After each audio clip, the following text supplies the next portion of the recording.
אני למדתי בקורס מול סטיילינג פה בהכללה, ומאוד שמחה שנכנסתי לקורס הזה, ומה שלמדתי, וזה ממש קידם אותי.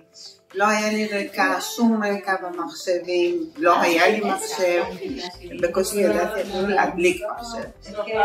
פשוט בהתחלה זה היה עם הפערים בלב, קניתי מחשב חדש, והתחלתי את הדרך במצב שלא ידעתי בכלל מה אני עושה עם זה, אבל עם הרבה התמדה ישבתי וניסיתי ולא פחדתי ללחוץ על כפתורים ולשחק איתם, כמובן עם המרצה שלנו שהיא מקסימה והדריכה אותנו, וישבתי שעות על גבי שעות עד שהצלחתי בקיצור ללמוד את כל התכנים ולעבוד, ואני מאוד שמחה שאהבתם את הפרויקט שהגשתי, ומאחלת הצלחה לכולם.